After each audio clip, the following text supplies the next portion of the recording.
O koroškem političnem okolju komentar dneva Miro Petek. Žalostno, res žalostno.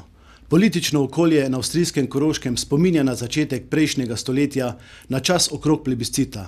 Skrajno desne, izrazito protislovenske, nacionalistične in populistične sile, ki so deželno-zborske volitve dobile na račun še vedno prisotnega duha pokojnega deželnega glavarja Hajdarja, bodo imele v prihodnjih letih v deželi Koroški absolutno oblast. In koroškim Slovencem se ne piše kaj dobrega. Slovenci v Avstriji ne more več čakati, da se bo tamkajšnja dežela Koroška toliko demokratizirala, da bodo kot manjšina končno deležni tistih pravic, ki jim zagotavljajo mednarodne pogodbe, predvsem pa avstrijska državna pogodba.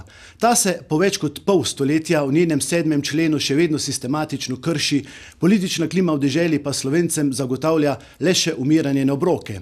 In po zadnjih deželnih volitvah, ki nakazujejo, da se bo ta trend ne le nadaljeval, temveč še pospešil, je tudi znotraj manjšine in v sami Sloveniji potreben resen premislek.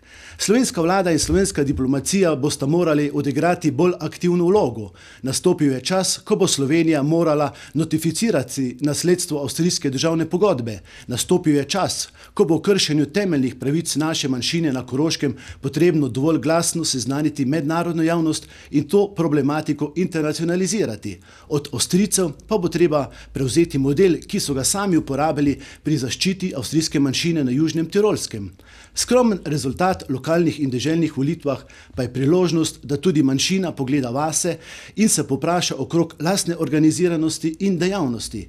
Sedaj gre za preživetje slovenske narodne skupnosti, ne za preživetje posameznih funkcionarjev, ki se jih je prijelo poimenovanje profesionalni Slovenci. Povezani in manj skregani bodo močnejši in učinkovitejši.